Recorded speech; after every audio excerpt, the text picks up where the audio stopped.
Do we have all the governors? I can't see from here. No, we got everybody. All right, Tish, thank you.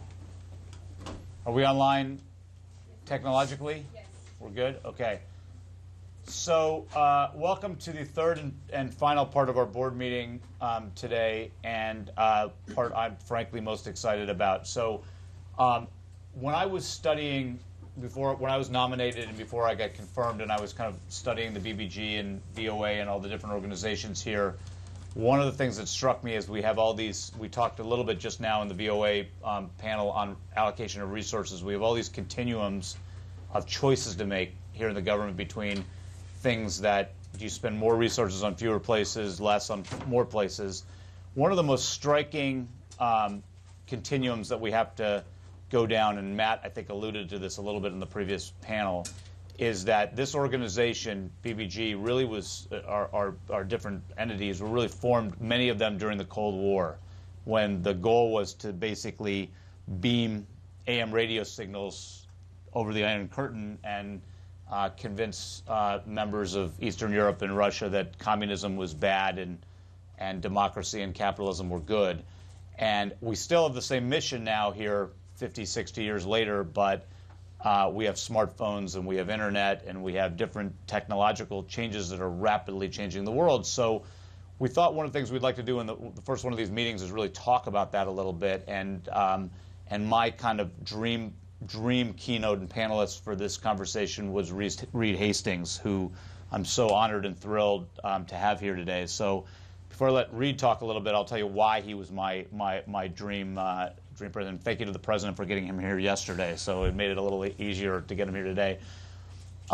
Two things. One, I've had the honor of meeting Reed. I actually think maybe even before his Netflix days. He's always been somebody who believes in, outside of his work in the private sector, of doing things good for the community and good for government, has been a real champion out in California of public education, was where we met originally. And I know this is a board made up of part-time members who are serving volunteer on our spare time and putting in our time to try to do something good for the country. And I thought that was important to lead with somebody who shared that belief here. The second thing is the story of Netflix, and I'm a huge Netflix fan, is there's some parallels to our challenges here, in the sense that Netflix really started out as a DVD, physical DVD by mail company. I was one of those original customers, and you have the red envelope, and you send it in and get it back.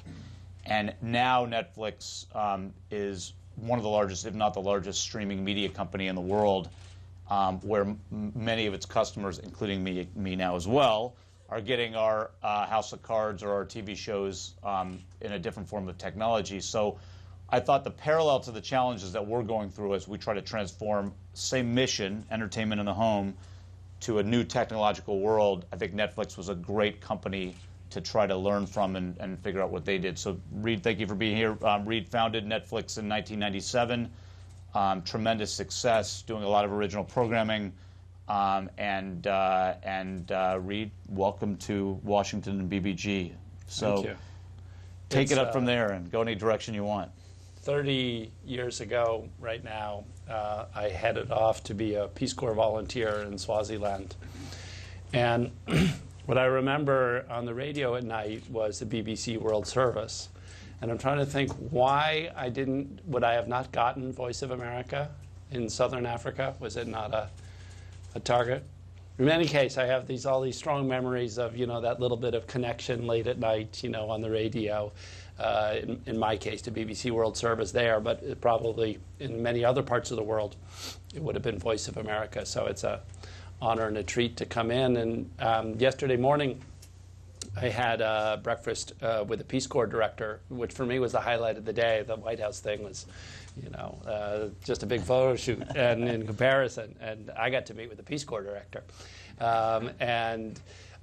she talked about how Peace Corps had changed over the 30 years because of technology, because volunteers all had phones and laptops, and that part of their activity now is often technologically based in terms of communicating. As you know, the Peace Corps has a mission of connecting with communities back home, in addition to serving the communities that they're in, and how much better that was able to happen through technology of various sorts. And then in particular, one volunteer had done a program where it was free SMS messaging and for health issues and being able to do rural medicine over SMS and getting these phones out to, he was in Nicaragua, to many people that couldn't otherwise afford them. And so it was a great preparation to think about this meeting because, in very similar ways, technology it's changing the Peace Corps volunteers' experience, and it's changing the experience, I think, of all of your listeners. And so, the internet offers, in one case, it can simply, of course, transmit, an audio or video signal. And that, in some ways, is the least interesting aspect of it. So simply putting one signal over the internet's a fine little starting place, but it doesn't really bring out any of the power of the internet. The power of the internet is in the interactivity and being able to choose, what you want to listen to, being able to interact, being able to connect, and really making it a richer experience in addition to its classic, here's the news on it at 9 o'clock kind of experience. And so I think it's just a tremendous opportunity. You also get tremendous amounts of choice around multilingual options. With broadcast, we always have to choose what language are we going to use. And on the internet, we offer our content, and then we'll have 5 or 6 languages of subtitling, 3 languages of dubbing, and the same property, I think, exists for you all in trying to think about, the future and being able to support languages independent of regions, because, of course, we have minority language groups in lots of areas that are underserved. And so that's just one of the, I think, many ways that, you have great opportunity with the internet. So speaking of people here for a second, one of the challenges that I think you probably faced at Netflix was the skill set you need to actually put a DVD into an envelope and send it out and get it back is a very different skill set that you need to stream. Did you hire new people? Did you train people that were there already? How did you think about the culture and the people aspect of all of this? Well, we had a slight advantage in that from the day we started Netflix, we knew in the long term we weren't going to be mailing DVDs. So we always knew that this was a clever way for now, but that over time we would be streaming. And so that helps a lot because we didn't have to change the culture. The culture wanted to get there, as opposed to what is this newfangled silly thing that a lot of people can have. So that was an advantage we had. And, there was some new people, but much of the skills of choosing DVDs on a website were the skills of choosing content. And DVD gave already a sense of choice. It was a long delivery to mail, 24 hours. So, it had that slowness to deliver. But other than that, it had many of the aspects of current Netflix being on demand. You could choose, you could pick, subtitles and languages. You could read other people's reviews. You could participate in these communities. So it had much of the richness. So in some ways, we had an easier time than you do going from broadcast to on demand, partially because broadcast does have a long future. Where DVD by mail clearly was shorter, so we had more of a forcing function than I think you do. And then it's how do you allocate the investment? And what we did is we just creeped it up each year. It was then 5%, and then it was 15%, and then 30%. And so, there's no radical overnight thing that you or we needed to do. It was going year by year and just being persistent, which is to the degree that you all get confident that in 30 years, it's all internet video, that you really won't have AM radio towers, and that won't be relevant in a sufficiently long time, like 30 years.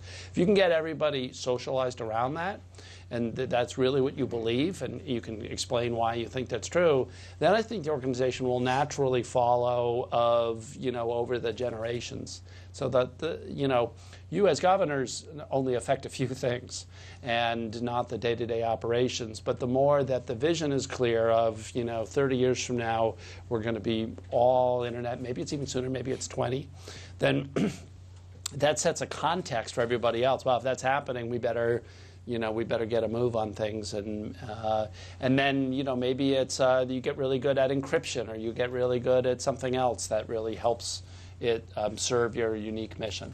But all of that the staff can figure out, right? The high order is your relative confidence that the world's changing, and that when you look at the rate of smartphone adoption and the reduction in smartphone costs in the last 5 years, and you project that out for the next 5 and the next 5 and the next 5, it's pretty easy to see that the internet connectivity via phone devices is going to be completely human and across every human, because there's the increasing value of it and the lowering costs give it a dynamic that it really will get to everybody. And then that will create lots of interesting questions, but the main thing is getting you don't have to be on the leading edge of it, but staying up with it, I think, is probably the right stance. So you've been launching all over the world. I know Netflix has been launching in various places as fast as you can. It's hard to keep up with. What are you learning? What surprises have you seen as you've kind of gone out and launched Netflix in different territories? It's the surprise is I was in Costa Rica about 3 years ago up on the northwest coast, and it's on vacation, very rural part of Costa Rica, maybe 25 miles of dirt roads to get to the beach. We're staying in a little bungalow, and the DSL was about 2 megabits, pretty fast. I was like, how can they do that? This is, as you guys probably know, DSL's good in short range, like 2 miles. And so, but it was all dirt road. So one day it was hot and there was nothing going on. So we decided to walk down the telephone line to see where it led. And we, walked through the jungle, and we came out, on a dirt road. And there in the middle of nowhere was what's called a D-slam. It's where DSL terminates and then fiber optic goes out the other end, but it needs electricity. And it's this big humming box, about a cubic meter. And it's on a dirt road, and off goes the fiber. And we asked some Costa Ricans about it, and they said, oh yeah, the government is prioritizing fiber optic over paving the roads. And that we're trying to bring internet to everywhere in Costa Rica, make Costa Rica the most, internet society, at least in Latin America and maybe in the world.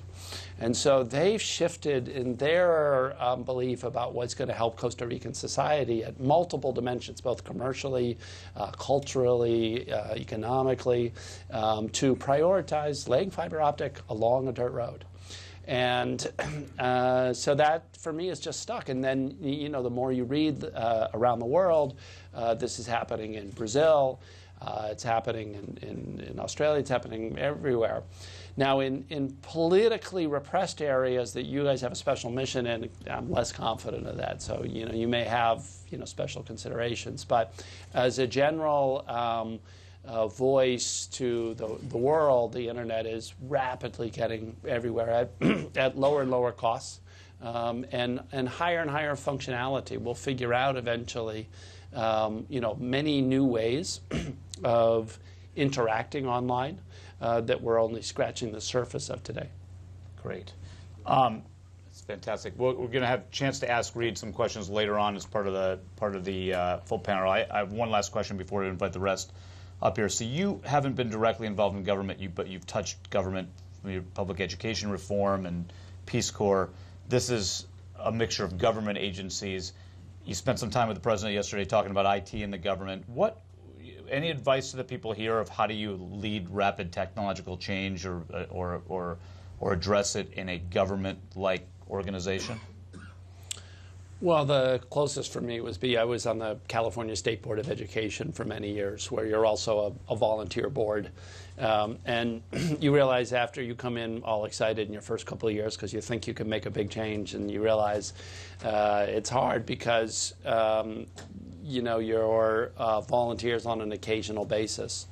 And so it's sticking with the big picture, I think, and trying to be really clear about the big picture is the way the citizen oversight structure in government works.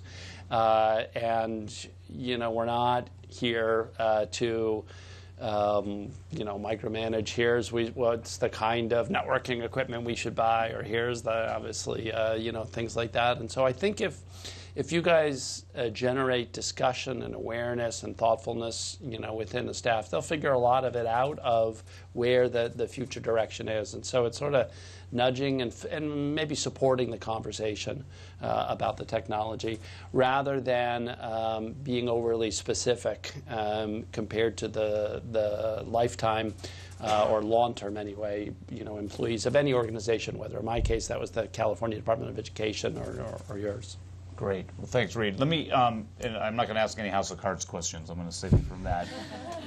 Let me invite Rob Bull and the rest of the panel up here. And as I said, you'll get a chance to ask Reed some questions afterwards. Thanks, Reed. Thanks.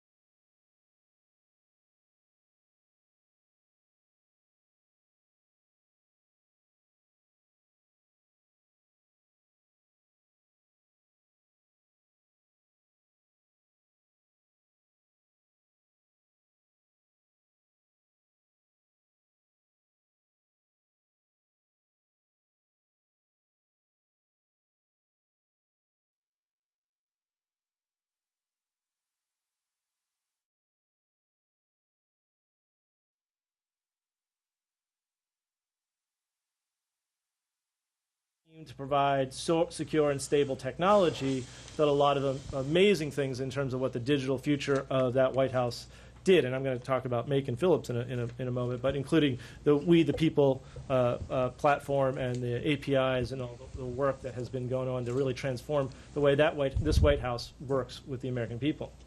We have Reed Hastings. To the far left is Macon Phillips. He is currently, just a few weeks in the job, as the coordinator of the International Information Programs at the State Department, which oversees all of U.S. communications in the public diplomacy area. So those are both physical assets around the world in embassies, as well as the online communications. And one of his jobs, and we can talk about it a little deeper, is to come in and try to develop a new way and reinvigorate those platforms in communicating with people all around the world.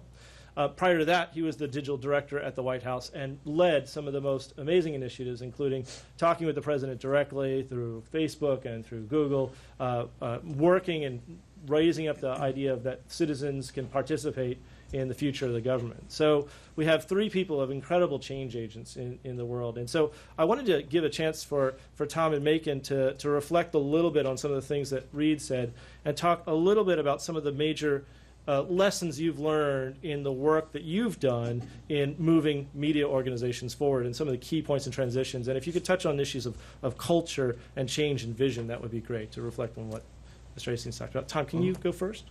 Sure. So at The Atlantic, my responsibility and the responsibility of digital and technology as a whole is to take a brand that is 156 years old, that dates back to antebellum America, that James Buchanan was president when this company was founded. And it still exists today, and it's really a big responsibility to make sure that this brand exists tomorrow for our children and for our grandchildren. So it's not it is a large task to take it into the digital world, especially the digital world that changes on a dime, where those that we compete against didn't even exist 5 or 10 years ago. I have a group of peer CTOs at other media companies, about 30 to 35 of us, and it's really interesting to see the companies that they work for, because about 60 to 65% of them work for companies that literally did not exist 5 years ago. So that said, what happened to all the other companies that were our competitors? Well, they weren't fast enough to evolve. They were not able to evolve with the digital times. So how have we been able to survive into this generation? Well, we embrace digital technology. We look to figure out how do we take this brand and put our stamp on the digital world. We look to innovate with things like Quartz, our newest brand that we launched not too long ago, about a year ago. We launched that within several months and then went from 0 to 4.5 million uniques in a month.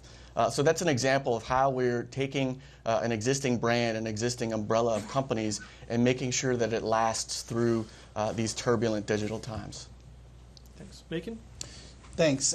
So I spent a lot of time working with Tom, so I think we share an understanding of our experience at the White House, which is probably the best place to start before I get into my work at the State Department.